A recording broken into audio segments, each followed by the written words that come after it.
네, 이번엔 국회로 가보겠습니다. 어제 자정을 기해서 필리버스터는 자동 종료가 됐습니다. 오늘 새 임시국회가 열릴 예정인데요.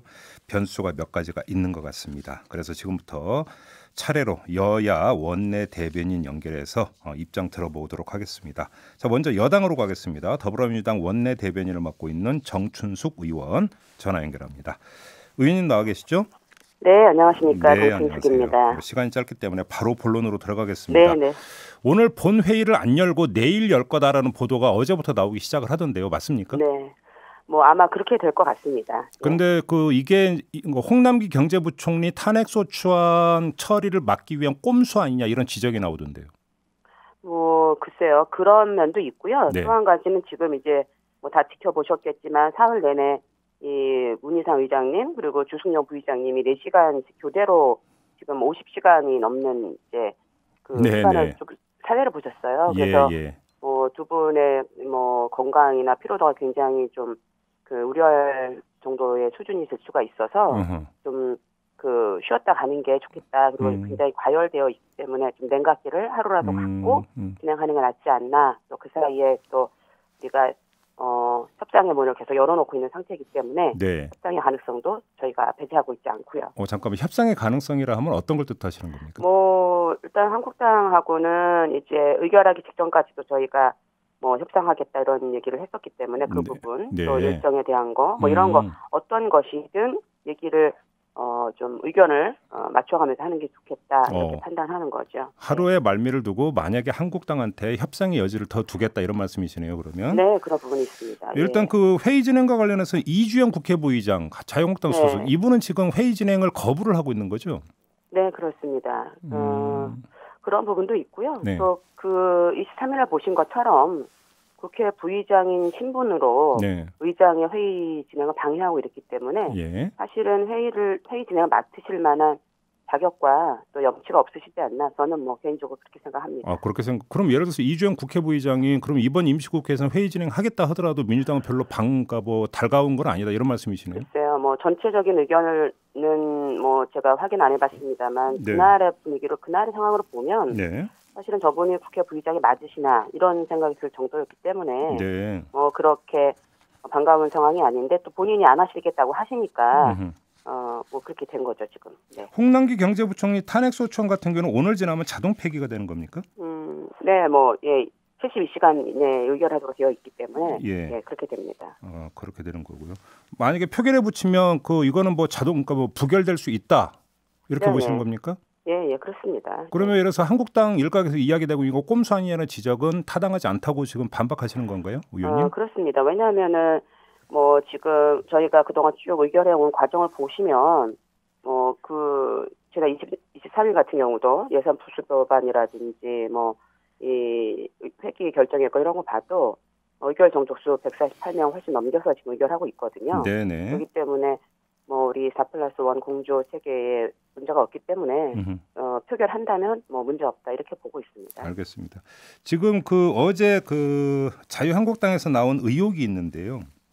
그 선거법 개정안이 다시 수정안이 올라갈 가능성이 있다. 그러니까 비례대표를 공천하지 않은 정당은 지역구에서 국회의원 후보자를 공천할 수 없다라는 요 내용을 담아서 수정안을 전격적으로 올릴 가능성이 있다라는 어떤 의혹이 제기가 됐는데 좀 명확하게 좀 말씀해 주시죠. 그런 계획이 전혀 없습니까? 네, 없습니다. 지금 사실은 이제 그렇게 얘기하는 것들이 법률적으로 뭐 위헌의 가능성이 있다 이런 얘기도 있고요. 그다음에 사실은 이거는 자유한국당이 비례한국당을 만들 것을 공식화하면서 굉장히 여론에 지금 따가운 질타를 받고 있지 않습니까? 그렇기 때문에 더불어민주당도 같다 이런 식으로 만들기 위해서 얘기하는 거로 보고요. 저희 당 안에서는 뭐 비례 정당이든 또 그를 막기 위한 어떤 법안에 대한 뭐 고려든 이런 것이 내부적으로 검토된 적이 없습니다. 4+1 협의체에서 논의조차 된 적이 없습니까? 네, 그렇습니다. 사실은 이게 우리가 선거제도를 개혁하려고 하는 것이 그 비례성과 대표성을 높여서 국회의 다양한 목소리들 또 국민의 그 의사를 제대로 전달해보자라고 하는 취지에서 이 선거법 개정이 시작이 됐기 때문에 또 그런 이유 때문에 저희가 굉장히 큰 손해가 있다는 것을 알면서도 이거를 진행해 온 거거든요. 그렇기 때문에 그 4+1 협의체에서 이런 얘기가 논의가 되어서 뭐 진행이 되고 이런 일이 있을 수가 없습니다. 민주평화당에서 지역구 후보를 내는 정당은 반드시 비례대표를 내야 한다라고 하는 어떤 수정안을 검토한 적이 있다는 보도는 어떻게 된 건가요, 그러면? 글쎄요, 그거는 제가 이제 민주평화당하고는 확인을 못 해봤는데, 네. 뭐 그거는 내부적으로 그럴 수도 있을 수는 있겠습니다만은 뭐 저희가 확인한 바는 없습니다. 알겠습니다. 그러면 그 비례 한국당이 만들어진다라고 하는 것을 거의 먼저 김재원 정책위 의장, 자유한국당의 정책위 의장 거의 이제 기정사실로 공식화했는데 그 기초에서 질문을 드리면 민주당은 전혀 검토 안 하고 있습니까? 네, 현재 검토하지 않고 있습니다. 현재 검토하지 않고 있는 건가요? 근데 저희가 이 선거법 개정의 정신을 네. 쭉 처음부터 지금까지 같이 갖고 왔기 때문에 네. 저희가 뭐 한국당처럼 그렇게 비례 한국당, 뭐 비례 더불어민주당 이런 거를 만들 가능성은 거의 없다 보시면 됩니다. 그래요. 알겠습니다. 그러면 오늘이 아니라 내일 본회의를 열어서 선거법 개정안은 그냥 표결 처리한다 이렇게 보면 되는 건가요? 정리를 하면? 그렇습니다. 예.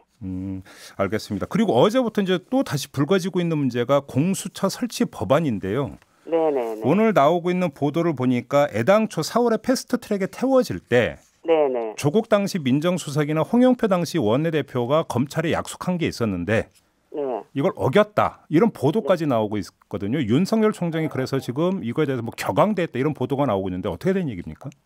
글쎄요. 뭐 그거는 뭐 어떤 부분을 약속하셨는지 저희가 명백하게 확인한 바는 없고요. 예. 그다음에 공수처법은 원래부터가 검찰이 반대해 왔고, 네.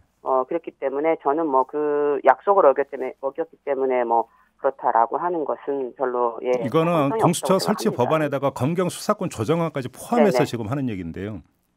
그거는 검경 수사권 조정과 관련해서는 네. 지금 이제 이미 그 기존에 박상기 법무장관과 네네. 다 합의한 바가 있고 거기에 기초해서 진행을 한 거기 때문에 예.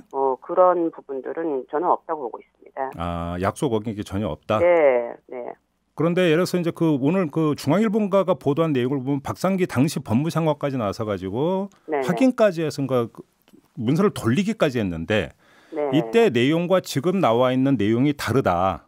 네. 약속을 어겼다. 이게 검찰 쪽의 주장인 것 같다고 뭐 이런 보도가 나오고 있어서 드리는 질문이거든요. 글쎄요, 좀 확인을 더 자세히 뭐 아주 구체적으로 세밀하게 해봐야 되는데 네. 기본적으로 검경 수사권 조정의 정신은 그동안 검찰에 완전히 몰려 있는 이 권력을 좀 나눠서 국민들의 인권을 보장하고 그다음에 서로를 견제할 수 있게 한다라고 하는 것이 기본 정신이기 때문에 네네. 제가 파악한 바로는 여기에 근거해서 이루어져서 현재로서는 뭐 약속을 어겼다라고 하는 부분들이 어떤 부분인지는 확실하게 알 수 없습니다. 예. 이건 어떻게 봐야 됩니까? 공수처 설치 법안에 보면 검찰이나 경찰은 고위공직자 비리를 인지를 하면 바로 통보를 해야 한다라고 통보해야 한다라고 하는 표현에 대해서 지금 강하게 반발하고 있다 이런 이야기가 나오고 있던데요.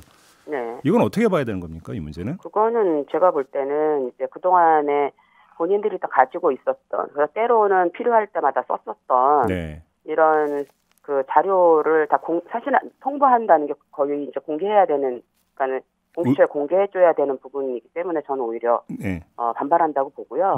고위공직자 비리 수사처라고 하는 것은 이름 그대로 고위공직자 특히나 그동안에는 서로 봐주기로 했던 검찰에 대한 조사 이런 것이 가능해지기 때문에 저는 검찰에 그런 식으로 반응하는 게 아닐까. 뭐 대부분의 검사들은 그렇지 않다고 보는데 그렇다고 저는 보고 있습니다. 통보해야 한다는 너무나 당연한 문구다 이런 말씀이신 거죠? 정리하면? 그럼요. 그래야지 이제 알고 시작하고 권한을 갖고 누가 수사를 하는 것도 알고 있고 이렇게 되는 거죠. 그거와 거래할 수 없도록. 예. 다른 문제인데요. 지금 추미애 법무장관 후보자 인사청문회가 30일로 예정돼 있는데 증인 채택 문제에서 지금 여야가 접점을 못 찾고 있는 상황이고요. 그러다 보니까 이 청문회 연기되는 거 아니냐 이런 전망까지 나오고 있던데 어떻게 되는 겁니까 이 문제는? 30일 날 지금 하기로 되어 있기 때문에 그날 꼭 해야 되는 거는 맞고요.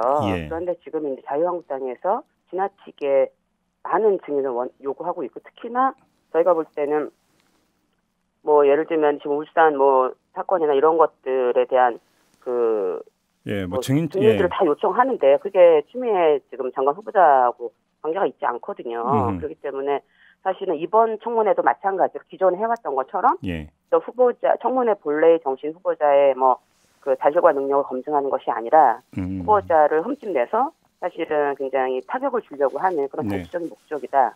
오히려 이렇게 생각이 들죠. 그러면 예. 증인 채택에 합의를 보지 못하면 증인 없이 그냥 예정대로 30일에 인사청문회 해야 된다. 해야 그리고 됩니다. 그렇게 예, 할 것이다 이런 말씀이신가요? 네네. 그동안에 장관 청문회 할 때 뭐 증인을 그렇게 많이 부른 적이 없어요. 저도 해봐서 알지만 네네. 그 증인 없이도 얼마든지 이 위원들이 조사해서 준비해서 청문회 할 수 있습니다. 그 증인 오히려 짧은 시간에 불러서 뭐를 묻고 뭐를 대답을 하겠어요. 네, 알겠습니다. 말씀 여기까지 드릴게요. 고맙습니다, 의원님. 네, 감사합니다. 네, 더불어민주당 원내대변인을 맡고 있는 정춘숙 의원이었고요. 이슈의 핵심을 꿰뚫는 예리한 시선, 믿고 듣는 진품 시사, 김종배 시선 집중.